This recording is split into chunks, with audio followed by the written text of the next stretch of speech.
बिस्मिल्लाहिर्रहमानिर्रहीम। अस्सलाम वालेकुम नाज़रीन। नाज़रीन, आप देख रहे हैं प्रोग्राम सियासत और मईशत और मैं हूं असद काजी। नाज़रीन, पाकिस्तान का पहला वाहिद शहर था इस्लामाबाद, जो प्लानिंग से बनाया गया था। लेकिन हमारी बदकिस्मती ये है कि जितने भी मुतलका इदारे हैं उन्होंने वहां पर तवज्जो नहीं दी। और इस वक्त सीडीए हो जाए या कोई और मुतलका अथॉरिटी हो जाए, वो इस वक्त नाअहल हो चुके हैं और कोई भी उनकी तवज्जो नहीं है। और इसके अलावा महकमा रजिस्ट्रार की मिलीभगत से बहुत सी ऐसी कोऑपरेटिव सोसाइटीज हैं जो अवाम के साथ धोखा फरेब फ्रॉड कर रही हैं। इस पर बात करेंगे। मेरे साथ यूनुस खान साहब हैं। यूनुस खान साहब, जरा बोलिएगा, फिर मैं आपको चेक कर लूं, फिर हम स्टार्ट लेंगे दोबारा। जी कायर साहब, मेरी आवाज़ आपको क्लियर आ रही है? बस ठीक है। आपने जितनी आवाज मेरी अपने लेवल पे सुनी है, इतनी आवाज आपने बोलनी है और फिर हम जी लोग ठीक। इसको इसको हम चलें।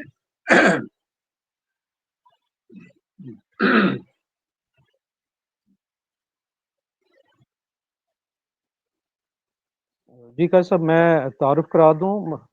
नहीं, नजम, मैं प्रोग्राम करके मैं तुझे कॉल करता हूँ, बैक कॉल।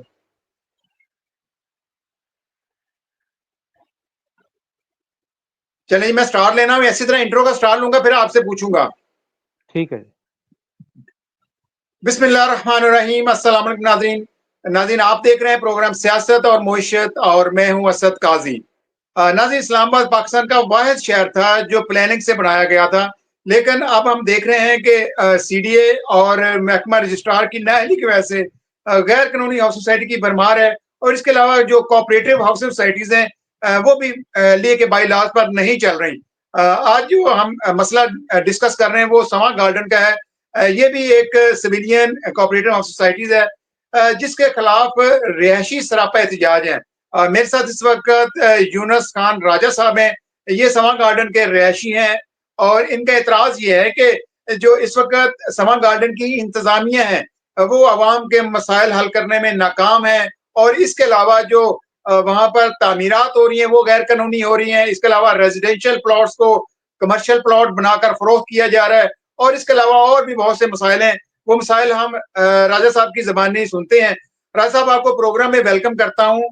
और मुझे आप बताइएगा, इसमें कोई शक नहीं है कि इस वक्त चेयरमैन सीडीए और आरडीए का जो डीजी है वो काफी एक्टिव हैं। लेकिन जो सोसाइटीज पास हो चुकी हैं, अब उसके अंदर कुछ ना कुछ हम देखते हैं, कुछ मसाइल हैं लोगों को, उनकी तरफ महकमे की कोई तवज्जो नहीं है।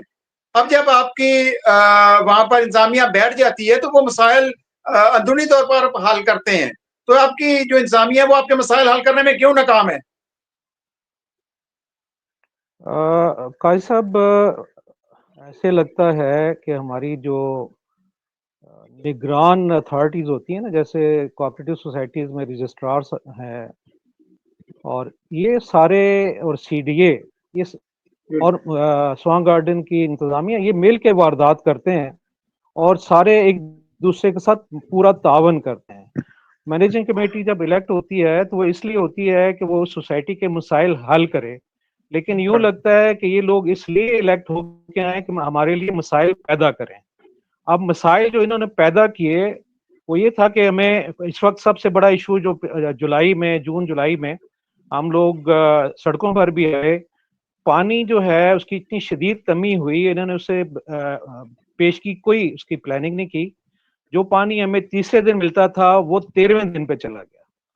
तो ये जो अच्छा। पानी के हालात हैं, और वो पैसे इसलिए पैदा होते हैं कि रहायशी प्लाटों को कमर्शियल किया जा रहा है। जहां एक घर बना था वहां 60 घर बन जाते हैं। 60 लोग, फैमिलियां जो हैं वो यूटिलिटीज इस्तेमाल करने के लिए आ जाती हैं। और स्वां गार्डन में ये सोसाइटी बनी थी 2405 प्लॉट्स के लिए, और इसका 5% अच्छा। होता है सिर्फ कमर्शियल, बल्कि 5% से भी कम होता है। यहाँ जो है 20-25% कमर्शियल हो चुका है, और जिसकी वजह से बेपनाह मसाइल पैदा हुए हैं और सुनवाई वाला कोई भी नहीं है। ये सारी नूरा कुश्ती होती है कि शोकाज मिल गया, उसके बाद जो है शोकाज का इन्होंने जवाब दिया बड़ी नालायकी से, उसका भी जवाब जो है रैशियों की तरफ से जमा हो चुका है, और अब तारीख नहीं निकल अच्छा, रही। खान साहब, इसलिए नहीं मैंने निकल इंट्रो रही में कहा था। कि इस सारी खान साहब, मैंने मिली भुगत से होता है, और बिल्कुल, कोई सुनने वाला नहीं है। यहाँ तो सिर्फ लूट मार है, और मार करने वाले, जी, लूट मैंने मार शुरू में करने कहा वालों था का कि आपस में बड़ा बहुत पक्का इतिहाद है। जब इस्लामाबाद बना था जी। तो वो एक प्लानिंग से शहर बना था, उसके लिए उसकी पानी की फराहमी के लिए बाकायदा आपने देखा रावल डैम बनाया गया था।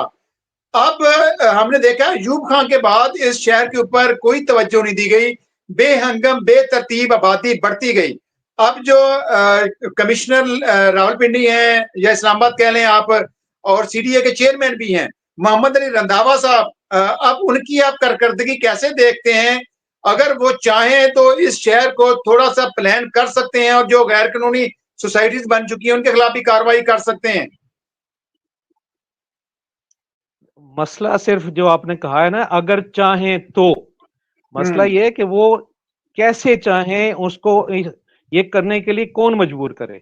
मुल्क में कोई कानून कायदा तो है नहीं, और जब कानून कायदा नहीं है, जो जी चाहे एक नया शहर बन जाए बेहंगम, और वहां जो भी उस वक्त इंतजामिया होती है उस दौर में जब ये सारी हम्म। वायलेशन हो रही थी, तो उनको क्यों नहीं कानून के कटहरे में खड़ा किया जाता? जब ये नहीं किया जाता तो फिर ये अब हमारे यहाँ स्वां गार्डन में धड़ाधड़ जो है वो रहायशी प्लाट जो कमर्शियल किए जा रहे हैं। और मजे की बात आपको बताऊं कि ये हाउसिंग सोसाइटी की इंतजामिया को कोई इख्तियार नहीं है, उनको भी इख्तियार है ही नहीं वो रहायशी प्लाट को कमर्शियल करें। ये करना भी गैर कानूनी है, वहां घर बनाना भी गैर कानूनी है। और इस्लामाबाद हाई कोर्ट के एक जज साहब जस्टिस कियानी साहब जो हैं, उनका एक फैसला मौजूद है, ये 2022 में आया था। और वो इसके तनाजर में आया था कि स्वां गार्डन का कब्रिस्तान बेच के खा लिया इन्होंने, मस्जिदों की जमीनें बेच के खा ली, पार्क बेच के खा लिए। या तो ये गरीब होते हैं या इनका कोई टारगेट होता है कि हमने इतनी दौलत जमा करनी है, और वो कभी भी हम्म। पूरी नहीं होती क्योंकि नया से नया टारगेट बनता रहता है। तो जस्टिस कियानी साहब का फैसला मौजूद है कि स्वां गार्डन को 2004 में जो एलओपी अप्रूव हुआ था उसके मुताबिक कर दिया जाए। और इसका उन्होंने ये इसका फैसला करके आईजी इस्लामाबाद को भी भेजा था, डीसी इस्लामाबाद को भी भेजा था, और आज तक मेरे इल्म में जो है कोई इसकी इंस्पेक्शन करने भी नहीं आया कि ये जो इस्लामाबाद की बेहतरीन सोसाइटी थी प्लानिंग के हवाले से, लेआउट के हवाले से, वो इतना ऐसे लगता जा रहा है कि अब हम राजा बाजार में रह रहे हैं, हर तरफ ठेले वाले हैं, नए से नए जो बिल्कुल, हैं वो बिल्कुल। मैंने मैंने ढाबे विजिट किया है, ढाबे खुल रहे और गुंजान ढाबे खुल रहे गुंजान तरीन सोसाइटी बनती जा रही, सिर्फ ये कि गैर कानूनी कमर्शलाइजेशन की वजह से। देखें, अगर हुकूमत चाहे एक्शन करना चाहे तो आपने देखा कि मुनाल जैसा एक बड़ा रेस्टोरेंट भी जमीन बोस कर दिया जाता है। आज नहीं तो फ्यूचर में तो ये मसाइल मेरा ख्याल है सामने आएंगे, तो इनके खिलाफ कार्रवाइयां भी होंगी। अभी भी हम देख रहे हैं बहुत सी जगह पर मुतलका जो इदारे हैं वो अपने ऑपरेशन करते हैं, अपनी कार्रवाइयां करते हैं। तो अब आप क्या समझते हैं इस वक्त जो मौजूदा इंतजामिया है वो सीडीए और महकमा कोऑपरेटिव के साथ मिलकर ये गैर कानूनी कमर्शलाइजेशन कर रहे हैं? जी बिल्कुल, मैं ये कहूंगा कि जिस तरह की गहरी नींद सीडीए वाले सो रहे हैं, कोऑपरेटिव वाले सो रहे हैं, तो या तो इन्होंने खुद इनको एमसी ने नींद की गोलियां लेकर दी हैं और अच्छी क्वालिटी की लेके दी हैं, इसलिए वो गहरी नींद और आराम कर रहे हैं। वरना उनका काम है, उनके लोग भी घूमते फिरते हैं, उनका काम है कि वो इंस्पेक्शन करें, शहरों पे नजर रखें कि कहाँ पे कोई गैर कानूनी कार्रवाई हो रही है, कहाँ पे गैर कानूनी तामीरात हो रही हैं। जब स्वां गार्डन की मस्जिदें जो हैं वो उनकी जमीनें खा ली गई, कब्रिस्तान को जो है बेच के खा लिया गया, पार्कों को बेच के खा लिया गया, तो किसी ने इसका नोटिस क्यों नहीं लिया? इसलिए नहीं लिया कि उस गबन से उनको हिस्सा मिल रहा था। और ये जो ओके। मैं यही कहूंगा तो कि बिल्कुल ही मिली भुगत से है, और इसके बगैर ये ओके, कभी भी इतनी इस सतह मुमकिन की नहीं। वायलेशन नहीं होती। अच्छा खान साहब, मैं अक्सर पूछता होता हूँ, जो प्राइवेट सोसाइटीज होती हैं उसमें तो माफियाज होते हैं, जो कोऑपरेटिव हाउस सोसाइटीज होती हैं तो उनके तो बाकायदा इलेक्शंस होते हैं, और वो जो इंतजामिया इलेक्ट होकर आती है उनके ऊपर अपने जो रिहायशी होते हैं उनका दबाव होता है। तो जब ये गैर कानूनी काम कर रही है इंतजामिया, तो रिहायशियों का इनके ऊपर प्रेशर क्यों नहीं आता? और जो वोट होता है वो वोट देते वक्त इन लोगों को क्यों नहीं देखते कि ये उनके मफादात का तहफुज करेंगे या अपने मफादात का? काजी साहब, पाकिस्तान में इलेक्शन लड़ना ये एक बाकायदा पूरी साइंस है, ठीक है। ठीक है। और जिन लोगों के पास पैसा होता है वो इस साइंस में उन्होंने पीएचडी की होती है, और रहायशियों ने वोट इनको बिल्कुल नहीं दिया जो इस वक्त इंतजामिया बैठी हुई है। ये कैसे पूरी इलेक्ट हुए तरह ये लोग? इलेक्शन मैनेज किया गया था। अच्छा। जी। ये फिर ये लोग जुलाई कैसे मुसल्लत हुए आप पे? 2022 में इलेक्ट हुए हैं।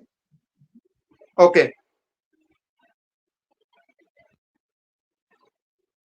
तो मतलब ये है कि आप लोगों के इतराज़ात जारी हैं, लेकिन वो अपनी जो भी कार्रवाई है वो करते जा रहे हैं, उसमें उनको कोई झिझक का सामना करना नहीं पड़ता।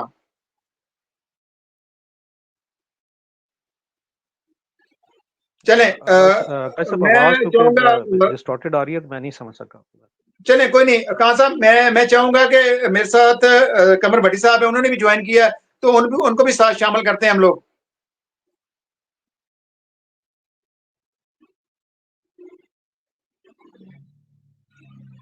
जी नाज़रीन, कमर भट्टी साहब ने मुझे ज्वाइन किया है, ये भी समा गार्डन के रिहायशी हैं, तो जरा इनका भी मौक़िफ़ जानते हैं।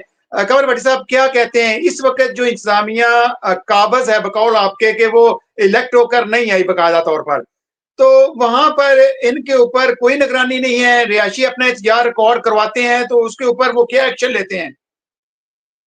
जी, रहायशी अपने रोज़ जाते हैं, अपने मसाइल के ऊपर इनको दरख्वास्तें भी देते हैं, लेकिन कोई सुनवाई नहीं होती। क्योंकि इस वक़्त जो इंतज़ामिया है, वो यकीन करें कि सुबह से शाम तक वहाँ पे बिल्कुल मिलते ही नहीं हैं। इन्होंने क्या किया हुआ है कि अपने घरों में ऑफ़िसेज़ बनाए हुए हैं और आउटसाइड द सोसाइटी, मतलब सोसाइटी ऑफ़िस में तो जाना गवारा ही नहीं करते। ये लोग अपने टावर है, नवाब टावर के नाम से, वहाँ पे जो है सेक्रेटरी साहब और सदर साहब वहाँ पे विराजमान रहते हैं, लोगों के मसाइल अच्छा, सुनते हैं और उनको गोलियाँ देते रहते हैं सारा दिन। इसी तरह जो इनके चेयरमैन, सो कॉल्ड चेयरमैन, मतलब कि चेयरमैन का कोई ओहदा नहीं है हमारी सोसाइटी में, लेकिन जो स्पॉन्सर हैं इनके, फाइनेंसर जो हैं इस वक़्त मेन अंसर गोंदल साहब, वो अपने घर में हुँ, बाकायदा तौर पे उन्होंने ऑफ़िस बनाया है, लोगों की फाइल्स वो घर में मँगवाते हैं, लोगों को ब्लैकमेल करते हैं, उनसे पैसे हथियाते हैं, उनके प्लॉट्स कमर्शियल करते हैं, उनके इवन कि अब तो इन्होंने काम ये शुरू कर दिया है, जिनके प्लॉट्स हैं, उनके प्लॉट्स पे खड्डे कर दिए जाते हैं। जब वो लोग कहते हैं कि जी क्यों खड्डे किए हैं, तो उनको कहा जाता है जी आप पैसे दें और कमर्शियल करवाएँ, वरना हम आपका प्लॉट कैंसल कर रहे हैं। और ये बात मतलब कि ऐसी अच्छा, भट्ट साहब, नहीं है, कोई आपकी ज़बानी आवाज़ थोड़ी-सी मद्धम आ रही है, सच नहीं है। थोड़ा-सा वॉल्यूम मैं ऊँचा खुद कर इसका लीजिएगा। चश्मदीद हुआ हूँ, मैं खुद उनके पास गया था और उन्होंने कहा इस तरीके से। जी सर, अब ठीक आ रही है? जी, जी। जी सर, अब आ रही है जी? जी, जी, आप बोलिएगा। जी सर, तो आप दोबारा क्वेश्चन कर देना, मैं दोबारा। ओके, अब मैं ये पूछना चाह रहा हूँ कि इस वक़्त ये टोटल एरिया कितने कितने कनाल पर मुश्तमिल है? और उसके बाद ये जो गैर कानूनी कमर्शियलाइज़ेशन हो रही है, उसके ऊपर जो प्लाज़े बनते हैं, वो नक्शे कैसे पास हो रहे हैं? रेज़िडेंशियल प्लॉट के ऊपर? जी, देखें एज़ सच नक्शे पास नहीं हो रहे हमारे, और जो जितना भी एरिया है हमारा, सपोज़ 3500 कनाल है या 4000 कनाल है, इसके ऊपर जो है सिर्फ़ 5% कमर्शियलाइज़ेशन की इजाज़त होती है, और एक दफ़ा आप नक्शा पास कर अप्रूवल के लिए भेजते हैं, उसके बाद जो है सीडीए खुद रिवाइज़ करता है। लेकिन एमसी को कोई इख्तियार हासिल नहीं है कि वो अपने तौर पर कमर्शियलाइज़ेशन करे या बाइफरकेशन करे या एलओपी में चेंजेस करे। इसी हुँ, बेसिस पे जब ये प्रीवियस जो एमसी थी हमारी, यही टीम जब पिछली दफ़ा आई थी अपने दौरे इक़्तिदार में, इस वक़्त इन्होंने इतनी वहाँ पे एम्बेज़लमेंट की सोसाइटी में कि इनको उस वक़्त से अब तक कोई एक भी नक्शा पास नहीं कर रहे सीडीए। और इस वक़्त मसाइल बहुत ज़्यादा हैं, लोगों के एनओसी नहीं मिल रहे, लोगों को घरों के ऊपर लोन नहीं मिल रहे, तरह-तरह के मसाइल हैं। ये लोग अपने तौर पे ब्लैकमेल कर रहे हैं, एलओपी के नाम पर चार्जेज़ लोगों को भेज रहे हैं, और बहुत ज़्यादा मसाइल के शिकार हैं। इस वक़्त पानी बिल्कुल नापैद है, हमारी सोसाइटी में बिल्कुल पानी नहीं है, और यहाँ पे टैंकर माफ़िया शाम के टाइम इतने टैंकर चल रहे होते हैं, और हमारी सोसाइटी जो है बड़ी प्राइम लोकेशन पर है। इट हैज़ अ ह्यूज मतलब front on the main national highway, मगर उसके बावजूद जो माफिया वहाँ पर मुसल्लत हुआ हुआ है इस वक़्त, और जो इनके स्पेशली जो चेयरमैन साहब हैं, जो घर में अपने ऑफ़िस बना के बैठे हुए हैं, इसी तरह जो हमारी सोसाइटी के एमसी के ओहदेदारान हैं, वो भी गौरा नहीं करते कि अपने ऑफ़िस में बैठें। वो सोसाइटी ऑफ़िस में बैठते ही नहीं है, सदर और सेक्रेटरी क्या सुनते हैं, और कोई सुनवाई नहीं होती। लोग दरख्वास्तें देते हैं, ये मसले हैं, वो मसले हैं, लेकिन कोई सुनवाई नहीं होती इनकी। मुझे ये बताइए, ये जो इंतज़ामिया है, ये इसी सोसाइटी में रिहाइश पज़ीर है या अपना इन्होंने रिहाइश किसी और बड़ी सोसाइटी में रखी हुई है। हमारे यहाँ तो ये लोग देखते हैं, मेरे प्राइवेट डेवलपर हैं, वो बड़ी-बड़ी बैरिया या डीएचएस में अपनी रिहाइश इख्तियार कर लेते हैं। जी, जी, ये सिर्फ़ सोसाइटी में रहाइश पज़ीर हैं और अलमिया ये है कि इन्होंने जितने भी यहाँ से लूट-मार का बाज़ार गर्म किया हुआ है, इनकी ह्यूज इन्वेस्टमेंट दुबई में जा रही है, इसी तरह अज़रबैजान में जा रही है, हमें तमाम रिपोर्ट्स आती हैं। ये डेली बेसिस पे करोड़ों रुपए छाप रहे हैं। सोसाइटियों में एक-एक प्लॉट जो है वो करोड़ों रुपए का है। इस वक़्त हमारी 5-6 हज़ार की आबादी है घरों पर मुश्तमिल और 25 से 30 हज़ार लोग हैं यहाँ पे आबाद। आप ये सोचें कि हमारी वाहिद सोसाइटी है जो रिवर के साथ है और इसके बावजूद हमें पानी नहीं मुयस्सर आता, पूरा-पूरा साल। हाँ, मैं ये पूछना चाहता, समा रिवर के साथ है तो वहाँ पर ये सिर्फ एक दीवार खड़ी कर लें तो पानी स्टोरेज वहाँ पर हो सकती है, और जिसको ये वहाँ पर पानी को निकाल कर इस्तेमाल कर सकते हैं अपने टाइम के ऊपर। ये मशवरा मैं मोहम्मद बहरिया को भी देता हूँ कि बहरिया के साथ-साथ पूरा एक दरिया गुजरता है, जब बरसात आती है आप बड़े-बड़े बंध बाँध लें और वहाँ पानी को स्टोर कर लें। एक तो पानी का लेवल भी ऊपर आएगा, और दूसरा ये है कि जो सराउंडिंग में सोसाइटीज़ हैं उनको पानी भी मुफ्त मिलेगा। ये टैंकर माफिया की जान छूट जाएगी। टैंकर माफिया तो हम इस्लामाबाद, पिंडी और कराची में सुनते थे, लेकिन पिंडी के बाद अब नए एरिया के जो नए टाउन्स बन रहे हैं वहां पे भी टैंकर माफिया एक्टिव हो चुका है। जी, जी, बिल्कुल ऐसे ही है, टैंकर माफिया बहुत ज़्यादा एक्टिव है, हर वक़्त सड़कों पर टैंकर ही टैंकर नज़र आते हैं और ये लोग क्या करते हैं कि छोटे घरों को फिर भी थोड़ा बहुत पानी की सप्लाई देते हैं, लेकिन जहाँ देखते हैं बड़े घर हैं, उनको बिल्कुल पानी नहीं देते, हफ़्ते में 1 दिन भी पानी नहीं देते। पानी जो है हमारी सोसाइटी में 10वें 11वें दिन आता है और बिल्कुल मामूली सा आता है, ना होने के बराबर। तो हम लोग जो अच्छा, हैं मैंने देखा सिर्फ़ सबसे टैंकर ज्यादा आबादी इस वक्त लाहौर से भी ज्यादा आबादी तेजी से पिंडी इस्लामाबाद की बढ़ी है, और उसके सराउंडिंग में हम देखें तो एक साइड पे एयरपोर्ट, आप अटक को जा जुड़े हैं, इधर से आप मेरा ख्याल है गुजर खान तक आप चले गए हैं, और उधर से मरीज को जा जुड़े हैं। तो मतलब पिंडी को तो आबादी जितनी बढ़ती जा रही, जितनी तेजी से बढ़ती जा रही है, उसके लिए तो फ्यूचर में पानी की जरूरियात, बिजली, पानी, गैस, बाकी जरूरियात बढ़ती जाएंगी। तो उसका जब बेतरतीब आबादी बढ़ रही है तो ये इंसानों का एक जंगल बन जाएगा, ये दूसरा कराची बन जाएगा, फिर तो कंट्रोल से बाहर हो जाएगा। जी, जी, बिल्कुल ऐसा ही है, इस्लामाबाद बहुत ज़्यादा एक्सटेंड हो गया है, यहाँ पे सोसाइटीज़ की भरमार है और इस्लामाबाद देखें कि रवात तक चला गया, रवात से आगे आप देखें पिंडी जो है गुजरखान को टच कर रहा है।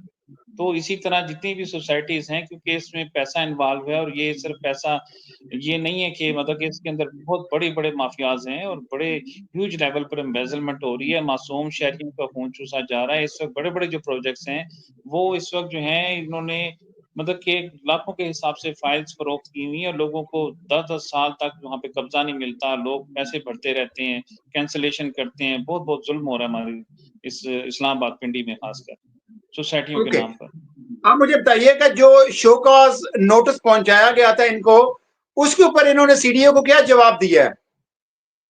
जी, जी, सीडीए को जो इन्होंने जवाब दिया है, वो बड़ा मज़ाक़-ख़ेज़ किस्म का है, उससे मतलब कि इन्होंने ऐसे समझा कि सीडीए जैसे इनकी जेब में है और इन्होंने उनका जवाब देना भी गौरा नहीं किया, इन्होंने कहा जी एफआईए इस तरह है और सीडीए को इख्तियार हासिल नहीं है। अब बात ये है कि इनको क्या इख्तियार हासिल है कि ये अपने तौर पे कमर्शियलाइज़ेशन करें, अपने तौर पे तमाम चीज़ें अपने तौर पे हैंडल करें। कानून है, कोऑपरेटिव का एक्ट मौजूद है, उसमें लिखा हुआ है कि जो बंदा इस काम में आना चाहता है, वो एक चाय की प्याली का रवादार नहीं होगा। लेकिन आप देखें कि ये एक बैलफ की सूरत में आते हैं, इनके गार्ड्स होते हैं, बाकायदा बैलफ की सूरत में गाड़ियों के कारवान आते हैं और इस तरीके से मतलब बहुत गंदा इंप्रेशन जाता है। वो जो देखने वाले लोग हैं, वो कहते हैं, "यार, ये किस किस्म का माफ़िया है?"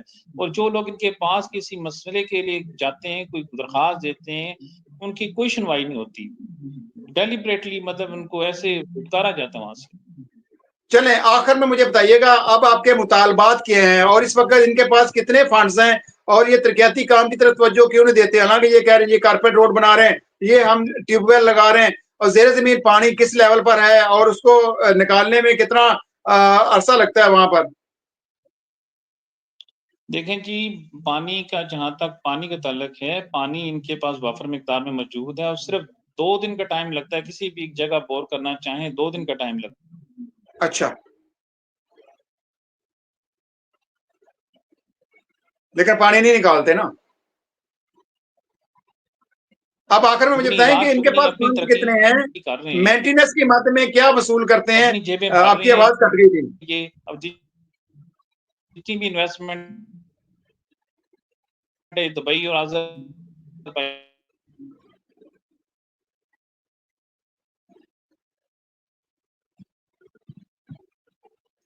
चले नाज़रीन, आपने समा गार्डन के रिहायशियों के मसाइल सुने। इस तरह के मसाइल हर कोऑपरेटिव हाउस सोसाइटी में है। हमारा प्रोग्राम करने का मकसद ये था कि इंतज़ामिया तक और ख़ास तौर पर हुकाम बाला तक इन रिहायशियों के मसाइल पहुँचाएँ, क्योंकि इस्लामाबाद वाहिद शहर था जो प्लानिंग से बनाया गया था। लेकिन अब सोसाइटीज़ की बेहंगम बेतरतीब आबादी जब बढ़ रही है, तो उनकी भरमार ने अब इस शहर का बेड़ा गर्क कर दिया, उसका हुस्न बिगाड़ कर रख दिया और फिर गैर कानूनी कमर्शियलाइज़ेशन की भी भरमार है। अब ये है कि मैं चाहूँगा कि इस वक़्त जो कमिश्नर इस्लामाबाद हैं, मोहम्मद अली रंधावा साहब, वो इस तरफ ख़ुसूसी तवज्जो दें और इसका जो भी है नोटिस लें और इनके मसाइल हल करें, ताकि ये जो बेतरतीब आबादी बढ़ रही है, उसका कहीं न कहीं अज़ाला किया जाए, उसका तोड़ किया जाए। आज के प्रोग्राम से इतना ही, कल फिर मुलाकात होगी। अल्लाह हाफ़िज़ सर।